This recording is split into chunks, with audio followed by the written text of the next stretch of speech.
मुर्दा बांस पे रख के जा रहा है, वो ये नहीं कहता कि यार मैं वीआईपी आदमी, मुझे बांस पे क्यों लेके जा रहे हो, कोई अच्छे गद्दे फद्दे लगाओ। कोई कहता है क्या मुर्दा? विचार करो। जिंदा भी लोग मरने के मुर्दे के समान हैं, लेकिन ऐसे बड़े बड़े महापुरुष दुनिया से विदा होके गए जिनको मरे हुए हजारों साल हो गई, तब भी वो आज जिंदे हैं। बस मृत्यु ऐसी होनी चाहिए। हजारों साल मर गए, मरे हुए उनको हो गए, लेकिन फिर भी वो आज जिंदे हैं। उनका नाम मृत्यु ऐसी होनी चाहिए, बंदनी हो। एक पत्नी आपस में बात कर रहे थे।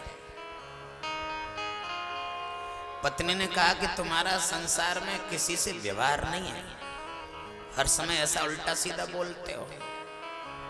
मेरा व्यवहार ऐसा अच्छा है कि मैं जब मरूंगी तो बहुत लोग मेरे लिए रोएंगे, लेकिन तुम मरोगे तो तुम्हारे लिए सिवाय चाहूंगी तो मैं भले ही रो लूं और कोई नहीं रोएगा। पत्नी ने कहा पति से कि तुम्हारा किसी से व्यवहार नहीं है, तुम मर जाओगे तो मैं भले ही 2-4 आंसू डाल दूं, तुम्हारे लिए कोई नहीं रोएगा, लेकिन मैं मरूंगी तो बहुत लोग मेरे लिए रोएंगे क्योंकि मेरा व्यवहार बहुत अच्छा है। उस पति ने कहा कि तुझसे ज्यादा मेरे लिए ज्यादा रोएंगे लोग। बोल तुम्हारे लिए? बोल हाँ मेरे लिए। तुम्हारा किसी से कोई व्यवहार है? तुम्हारे लिए कोई नहीं रोएगा। बोल मेरे लिए बहुत रोएंगे। पत्नी ने कहा कौन रोएगा तुम्हारे लिए? बोल सबसे पहले तो ये मकान मालिक रोएगा, 2 साल से इसका किराया नहीं दिया। उसके बाद ये राशन की दुकान वाला रोएगा, 6 महीने से हिसाब नहीं किया। और ऐसे तमाम लोग हैं जो मेरे मरने के बाद रोएंगे। मृत्यु ऐसी न हो जो इस प्रकार से रोएं। मृत्यु वो होनी चाहिए कि याद करके तड़फ तड़फ के रोएं कि आदमी बहुत अच्छा था। ये नहीं कि मर गया, मेरे तो किराया भी नहीं दिया, तब रोना पड़े। वो रोना नहीं, मृत्यु वो होनी चाहिए, वंदनीय।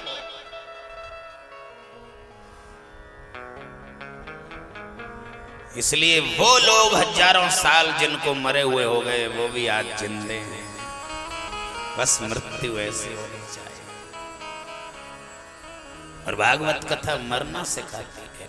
7 दिन का कोर्स है। मरना सीखना हो तो मैं परिवार के आया करो।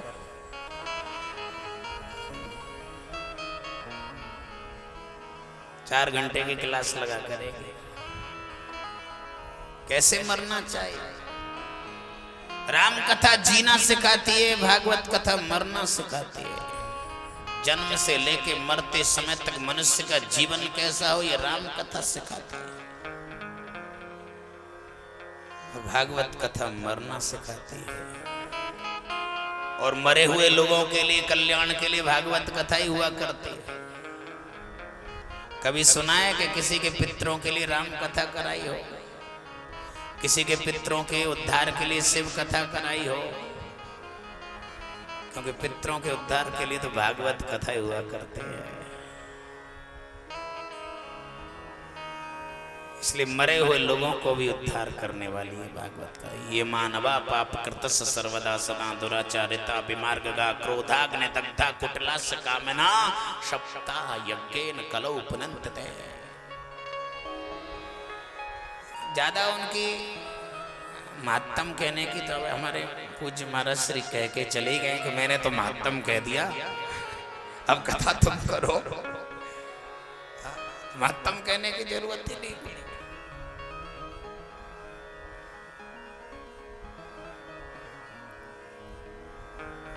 भक्ति ज्ञान वैराग्य भामा ने भक्ति चर्चा कर रहे थे। निष्कामता हो प्रमाण है। राजा जनक का हम बहुत सुंदर उदाहरण दिया करते हैं। राजा जनक ने यज्ञ करने के लिए जमीन में हल चलाया, लेकिन कहीं भी किसी शास्त्र में यह नहीं लिखा कि राजा जनक ने हल चलाया था तो खाद बीज डाला था। खाद बीज डालेंगे तो इच्छा हो जाएगी कि इसका इतना गुना होके मिलना चाहिए, इतना हमें फसल का ये इतना गल्ला होना चाहिए, इच्छा हो गई। खाद बीज नहीं डाला, केवल हल चलाया, जिसको कहते हैं निष्काम कर्म। निष्काम कर्म राजा जनक ने किया, हल चलाया, तो उस जमीन से भक्ति सीता प्रकट हो गई।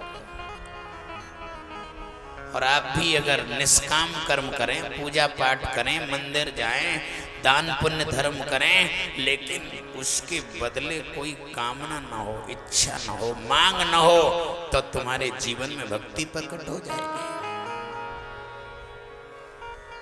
राजा जनक के जीवन में भक्ति प्रकट हो गई। राजा जनक ने उस भक्ति सीता का लालन पालन किया, धीरे धीरे बढ़ाया। और जब भक्ति सीता जवान हो गई, तो मैं ये कहना चाहता हूं, आपके जीवन में भी अगर भक्ति प्रकट हो जाए और तुम्हारी भक्ति जवान हो जाए, तो राजा जनक ने राम को कोई निमंत्रण नहीं दिया था, राजा जनक ने राम को कोई न्योता नहीं भेजा, राजा जनक ने राम को कोई निमंत्रण कार्ड नहीं भेजा, कोई बुलावा नहीं भेजा। उनके यहाँ भक्ति सीता जवान हो गई, तो राम को तो बिना बुलाए राजा जनक के यहाँ आना पड़ा। तुम्हारी भक्ति जवान हो जाए, बड़ी हो जाए, यही निष्काम भक्ति। भामा ने भक्ति, गामा ने ज्ञान। ज्ञान किसे कहते हैं? ज्ञान का मतलब क्या है? भगवान को जानना ज्ञान नहीं है, अपने को जान लेना ज्ञान है कि मैं कौन हूं। बस वही ज्ञान है। भामा ने भक्ति, गामा ने ज्ञान, बामा ने वैराग। वैराग किसे कहते हैं? छूट जाए उसका नाम वैराग है, छूट जाए उसका नाम वैराग है, छोड़ना पड़े उसे वैराग नहीं कहते। कि बीवी बच्चे रोटी नहीं दे रहे हैं तो चलो लाल कपड़े ले लो, इसे वैराग नहीं कहते। छोड़ना पड़े उसे वैराग नहीं कहते, छूट जाए उसका नाम वैराग है। पत्थर लेकर के वृक्ष से फल को तोड़ो, या पकने के बाद वो फल अपने आप ही वृक्ष से अलग हो जाए, यही तो वैरागता है। अपने आप वैराग आ जाए, अपने आप छोड़ने का मन करे, और पक जाता है ना फल। कैसे मालूम पड़ेगा कि फल पक गया है? जब तक कच्चा है तब तक वो कठोर होता है, और पकने के बाद वो मुलायम हो जाता है। जिसके जीवन में नम्रता आ जाए, मुलायम हो जाए, विद्या ददात विनयम विनयात पात्रताम पात्रताम धनापनोति धनेत धर्म संभवा, और धर्मते विरत योगते ज्ञान ज्ञान मोक्ष प्रद वेद वखाना। अगर अपने आप नम्रता आ जाए, झुकाव आ जाए, समझ लेना कि पक गया है। और वही कठोर है, ऐंठ भरी हुई है, तो समझ लेना कि अभी कच्चा है। विद्या ददात विनयम।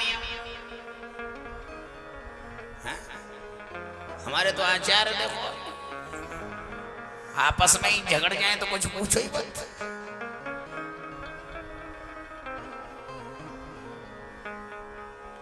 एक बार हमसे किसी ने प्रश्न किया, महाराज ये बार बार जो है दैत्य लोग देवताओं पे चढ़ाई कर देते हैं, और देवता पराजित हो जाते हैं, और दैत्य जो है विजय हो जाते हैं। दुर्गुण जो है सद्गुणों के ऊपर आक्रमण कर रहे हैं, दुर्गुण विजय हो रहे हैं, सद्गुण हार रहे हैं, क्यों? मैंने कहा सद्गुणों में कभी संगठन नहीं होता, और दुर्गुणों में हर समय संगठन होता है। सील कहता है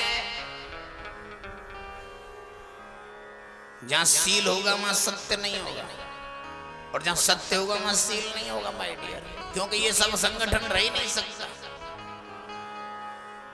हाँ? बोले ऐसा बोलो कि किसी को बुरा ना लगे। सत्य बोलने वाला कहे मैं तो सत्य बोलूंगा, बुरा लगे तो लगने दे, तुम्हारा सील नहीं रहा। जहां सील होगा वहां सत्य नहीं होगा, जहां सत्य होगा वहां सील नहीं होगा। इनमें संगठन रह ही नहीं सकता। और दुर्गुणों में हर समय संगठन है। कामात क्रोध जायते, गीता स्पष्ट कह रही है। एक दुर्गुण आया दूसरा तैयार है। हा? अगर इच्छा हुई तो कामना आ गई, प्राप्त करने की भावना आई तो लोभ आ गया, और नहीं मिला तो क्रोध आ गया। ये सब इकट्ठे हो जाते हैं, लेकिन सद्गुण इकट्ठे नहीं होते। हमारे आचार कोई कहीं से कोई कहीं से, लेकिन सब एक दूसरे से। ये नहीं प्रेम हो जाए, क्योंकि सद्गुणों में प्रेम रह ही नहीं सकता। अभी हमारे पास कोई चर्चा आई, महाराज ऐसा हो गया। मैंने कही अब ये कोई नई बात थोड़ी, हमारे शास्त्र कह रहे हैं कि सद्गुण कभी इकट्ठे हो ही नहीं सकते। दो विद्वान काशी के काशी नरेश के पास गए। काशी नरेश के पास गए दो विद्वान, और राजाओं के यहाँ विद्वानों की बहुत पूजा होती है। अब एक विद्वान स्नान करने लग गया, और दूसरे विद्वान से काशी नरेश ने पूछा कि आप तो चेहरा बड़ा धमक रहा है, बड़ा तेज दिखाई दे रहा है, आप बहुत विद्वान नजर आ रहे हो, पर ये बताओ आपका साथी कैसा है? उसने कहा महाराज बिल्कुल गधा है, बिल्कुल गधा, किसी मतलब का नहीं है। राजा ने कहा फिर रख क्यों रखा है? बोल अकेला हूं, अकेला विचरण साधु को नहीं करना चाहिए, संग तो होना जरूरी है, इसलिए साथ रख लिया, बाकी तो गधा है। अब वो स्नान करके आ गया, दूसरा स्नान करने चला गया। अब उससे वही प्रश्न रख दिया कि आप देखने में बहुत तेज मालूम पड़ रहा है, चेहरे पर बड़े विद्वान नजर आ रहे हो, ये बताओ आपका साथी कैसा है? उसने कहा महाराज बिल्कुल घोड़ा है, किसी मतलब का नहीं है, बिल्कुल घोड़ा। घोड़ा है तो फिर भी तुमने साथ क्यों रख रहा है? बोलो संग की वजह से, मैं अकेला हूं इसलिए रख लिया है, बाकी तो मैं इस घोड़े को क्या रखूं। भोजन का टाइम आ गया, राजा ने पंगत में बिठाया, एक के सामने घास डाल दी और एक के सामने भूसा। दोनों के दोनों कहने लगे राजा साहब इतने बड़े विद्वान महात्माओं का, महापुरुषों का इतना बड़ा अपमान, घास और भूसा। राजा ने कहा माफ करना महाराज, परिचय मैंने आपसे लिया है, आपने कहा ये गधा है और आपने कहा ये घोड़ा है, इसलिए दोनों का सौदा सामने खाओ। यही तो स्थिति है विद्वानों की, एक दूसरे से जलन है, आपस में प्रेम नहीं, आपस में मेल नहीं, यही खाया जा रहा है माय डियर आपस में। सुबह ही सुबह चर्चा मेरे पास आ गई, ऐसा हो गया। मैंने कहा ये नई बात नहीं है, पहले से पुरानी परंपरा चली आती कि सद्गुण कभी इकट्ठा हो ही नहीं सकता, प्रेम रह ही नहीं सकता।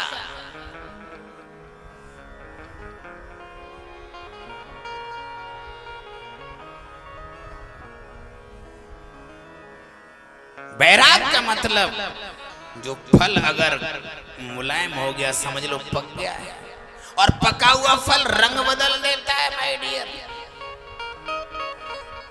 अब वो रंग नहीं रहा जो पहले था, अब रंग दूसरा हो गया, उसका रंग बदल गया। ये नहीं कि अभी उसी रंग में रंग आ रहा है, वो रंग नहीं रहेगा पकने के बाद। और चौथा बात यह है कि पकने के बाद उसमें मिठास आ जाती है, वो फल मीठा हो जाता है। और जिसकी वाणी में मिठास नहीं, समझ लो वो कच्चा है, अभी पका नहीं। और जिसकी वाणी में मिठास आ जाए, हाँ, समझ लेना पका हुआ है, बहुत योग्य है। विद्वान की परिभाषा ये, विद्या ददात विनयम। ऐंठ से विद्वान नहीं होते, अहंकार से विद्वान नहीं होते, अहमता से विद्वान नहीं होते, नम्रता से विद्वान की परीक्षा हुआ करती है। समझ लेना वो विद्वान है, पका हुआ है, पहुंचा हुआ है, जिसमें नम्रता है, झुकाव है। विद्या ददात विनयम विनयात पात्रताम पात्रताम धनाप्नोति धनेत धर्म संभवा। इसलिए समझ लेना कि पक गया। इसलिए वैराग, वैराग का मतलब है छूट जाए, उसका नाम वैराग है। भा माने भक्ति, गा माने ज्ञान, बा माने वैराग और त माने त्याग। और त्याग किसका करना है? ज्ञानी लोग कहते हैं ये छोड़ो, ये छोड़ो, ये छोड़ो। ज्ञान सबको त्यागने के लिए कहता है। बीवी छोड़ो, बच्चे छोड़ो। क्यों रामू भैया? तभी तो बीवी परेशान है। क्या करे?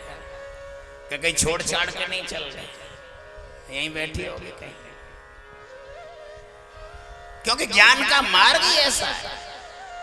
ज्ञान सबको त्यागने के लिए कहता है। और भक्ति का मार्ग यूमं पश्यति सर्वत्र सर्वच मयि पश्यति, किसी को छोड़ने के लिए नहीं कहता है। भक्ति का मार्ग सब में उस परमात्मा को देखने के लिए कहता है। लेकिन वो ज्ञान, कर्म, उपासना, ज्ञान 3 श्रेणियां हैं। पहले कर्म, वर्क इज वर्क से। कर्म के बाद किसी गुरु के सानिध्य में जाकर के उपासना करे, भक्ति करे। और भक्ति के बाद जब ज्ञान की स्थिति में आता है तो उसे अपने ज्ञान का अहम नहीं होता। लेकिन ना कोई कर्म किया, ना कोई गुरु बनाए, ना कोई उपासना की, ना कोई भक्ति की, और गीता प्रेस से पुस्तकें खरीद करके पढ़ करके हो गए हम ब्रह्म ज्ञानी, तो वो ज्ञान कोरा ज्ञान होता है। वहां भेद बुद्धि बन जाती है, उस ज्ञान का अभिमान होता है। 2 प्रकार के ज्ञानी हैं। एक ज्ञान होने का अभिमान होता है और एक ज्ञानवान जहां एक हो नाही। ज्ञानवान जहां एक हो नाही। ज्ञानवान जहां एक हो नाही। ज्ञानवान जहां एक हो नाही। देखें ब्रह्म रूप सब माही। देखें ब्रह्म रूप सब माही। देखें ब्रह्म रूप सब माही। देखें ब्रह्म रूप सब माही। और जो पुस्तकें खरीद खरीद के ब्रह्मज्ञानी बन गए ना, ध्यान रखना वो ज्ञान कोरा ज्ञान है। क्योंकि पुस्तक का पहला अक्षर जो है पुस, इंग्लिश का वर्ड है। पुस माने धकेलना। पुस्तक उस तक धकेल सकती है, लेकिन पुस्तक उस तक नहीं पहुंचा सकती माय डियर। इसलिए पुस्तकी ज्ञान जो होता है वो धकेल सकता है, पुश कर सकता है, लेकिन पुस्तक उस तक नहीं पहुंचा सकती। वो ज्ञान कोरा ज्ञान हुआ करता है। पुश कर सकती है लेकिन उस तक नहीं पहुंचा सकती पुस्तक। इसलिए वहां भेद बुद्धि बन जाती है। इसलिए भा माने भक्ति, ग माने ज्ञान, बा माने बैराग और ता माने त्याग। त्याग किसका करना है? तजिए हरि विमुखन का संग। तजिए हरि विमुखन का संग। तजिए हरि विमुखन का संग। तजिए हरि विमुखन का संग। भक्ति के मार्ग में चलना है, परमात्मा के मार्ग में चलना है तो हर विमुखों का संग त्यागना पड़ेगा। और ध्यान रखना, आज बहुत लोग बुद्धिजीवी हो गए। आज कोई अपनी बेटी के लिए लड़का देखने जाता है तो वो लड़का माँ बाप कैसा है, परिवार कैसा है, खानदान कैसा है, ये नहीं देखता आज का बुद्धिजीवी। क्या देखता है? बच्चे के दोस्त कैसे हैं, बच्चे का संग कैसा है, उससे बच्चे की स्थिति मालूम पड़ जाती है कि ऐसा ही वो होगा। बच्चे से, खानदान से, माँ बाप से उसको देखने की जरूरत नहीं, उसका दोस्ती कैसे लोगों से है, बस उससे बच्चे की मालूम पड़ जाएगी ये बच्ची इस कंडीशन का है। इसलिए संग, भागवत कथा से, सत्संग से हमको क्या मिल रहा है? एक बार जानवरों ने एकत्रित होकर के मीटिंग की कि इंसान को लोग हमसे श्रेष्ठ बताते हैं, लेकिन इंसान में हमसे ज्यादा क्या लग रहा है, क्या दिखाई दे रहा है इंसान में हमसे ज्यादा जो हम नहीं है? सारे पशु पक्षी जानवर एकत्रित हुए, इंसानों से आकर के मीटिंग की, बताइए आप हमसे श्रेष्ठ क्यों हैं? सबसे पहले विश्व सुंदरी को लाके खड़ा कर दिया कि तुम में इतने, इससे सुंदर कोई है? जानवरों ने हिरण को लाके खड़ा कर दिया, हिरनी को, और जो भी कोई सुंदर नारी होती है तो उसकी उपमा हिरनी से दी जाती है, हिरनी जैसी है, इसका मतलब वो हिरनी से कम है, वो विश्व सुंदरी। इंसान हार गए। अब तो लता मंगेशकर को लाके खड़ा कर दिया कि देखो हम इंसानों में इतनी मधुर, इतनी मिठास, इतनी आवाज सुंदर होती है। उन्होंने कोयल को लाके खड़ा कर दिया।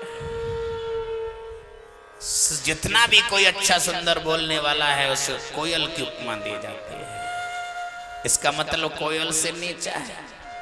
इंसान फिर हार गए। क्या किया? अब तो दारा सिंह को लाके खड़ा कर दिया कि इंसान में सबसे बड़ा ताकतवर हुआ करता है। उन्होंने शेर को लाके खड़ा कर दिया। किसी को बड़े से बड़े पहलवान की उपमा शेर से की जाती है। शेर जैसा था, इसका मतलब वो नीचा है। आखिर इंसान पराजित। एक एक करके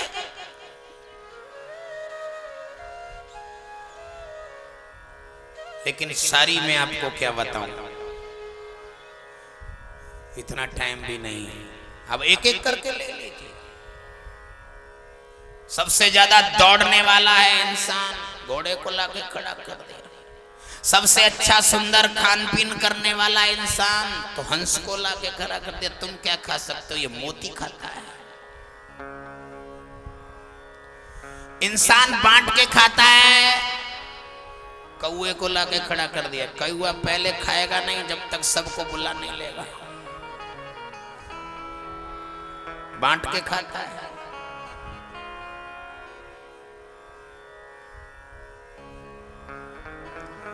इंसान में बच्चा पैदा करने की स्थिति है, सृष्टि उत्पत्ति करता है। सुगर को लाके खड़ा कर दिया। तुम क्या करोगे? ये 12 डालता है एक साथ।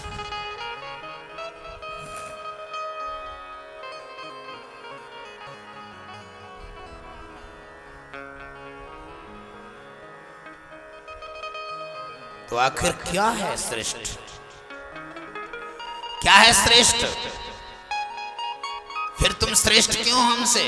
क्यों सबसे हम ताकतवर, सबसे तुमसे ज्यादा हैं, हर स्थिति में ज्यादा। श्रेष्ठ क्या है?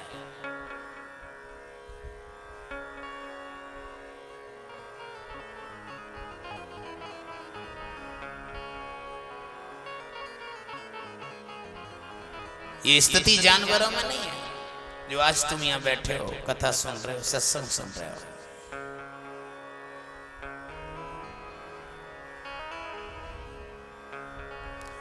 इंसान में, जानवरों में सब बराबर है।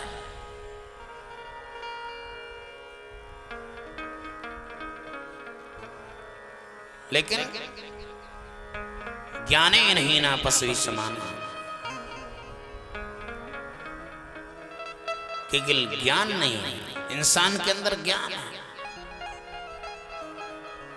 धर्मो नराणाम ज्ञानम नराणाम अधको विशेषो ज्ञाने नहीं ना पशु समान।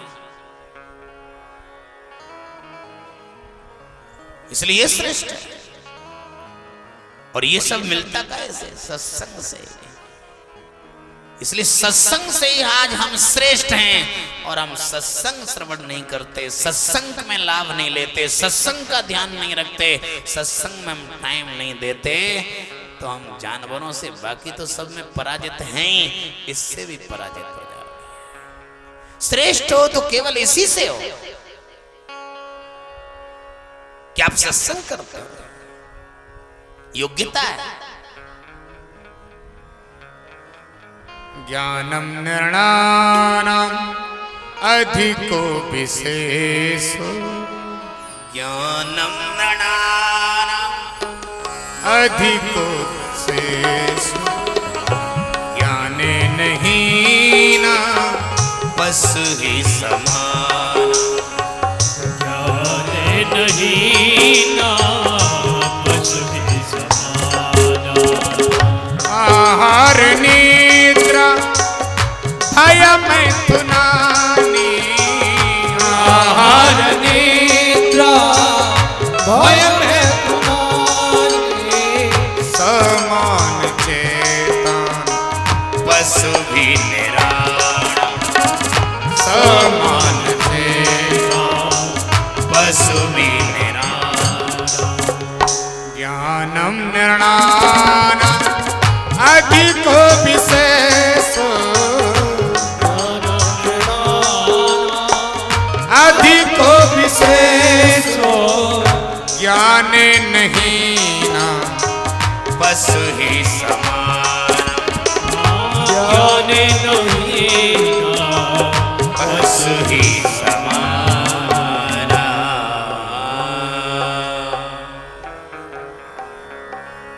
इसी से श्रेष्ठ है मनुष्य। क्या महिमा बताई जाए, महात्म क्या कहा जाए। इस भागवत कथा के लिए स्वयं स्वर्ग के देवता अमृत का कलश लेके आ गए और आकर के कहते हैं सुखदेव जी महाराज से कि हम स्वर्ग का अमृत लेकर के आए हैं। राजा परीक्षित को तक्षक सर्प से मरने का भय है, ये अमृत पिला दो, अमर हो जाएगा। सुखदेव जी जान गए देवता तो स्वार्थी हैं, स्वकार्य कुशलासुरा। एवं विनमय जाते सुधारा क्या प्रपीयता प्रपश्यामो वयं सर्वे श्रीमद्भागवतामृतम् प्रपश्यामो वयं सर्वे श्रीमद्भागवता। स्वार्थी देवता लोग अमृत का कलश देकर देकर के कह रहे हैं कि हमें इसके बदले ये कथा अमृत पिला दो। सुखदेव जी ने कहा कथा खरीदने वालों को नहीं मिलती है। अगर खरीदने वालों को ये कथा मिल जाए तो आज एक से एक पैसे वाले पड़े हैं। उनके जीवन में कथा को खरीदना क्या, कथा को कराना तो क्या, कथा के लिए उन्हें एक दिन टाइम सुनने का भी नहीं मिल सकता। अगर पैसे से कथा मिल जाए, इसलिए कथा खरीदने वालों को नहीं मिलती। कथा का मोल कर रहे हो, कथा तो अधिकारियों को मिला करती है।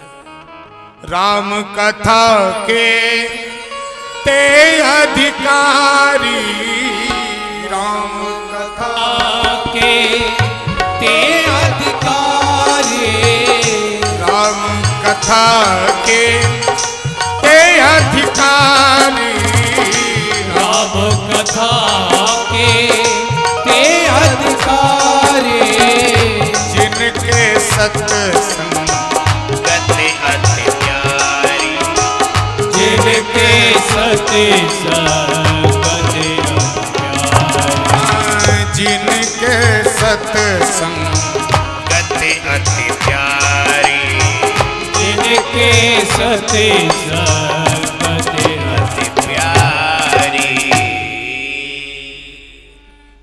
इसलिए कह दिया ये खरीदने वालों को नहीं मिलती है, अधिकारियों को मिलती है। गीता में स्पष्ट है, अधिकारी अवितस्य वैराग्य चक्रियते।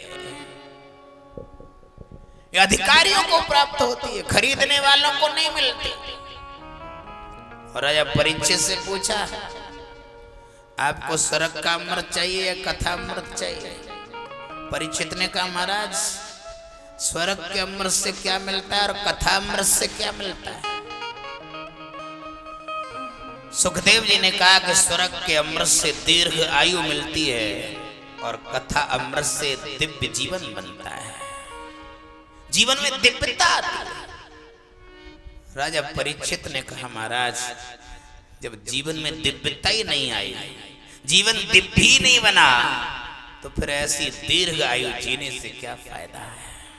इसलिए हमें दीर्घ आयु नहीं जीना, हमें दिव्य जीना है, दिव्य जीवन जीना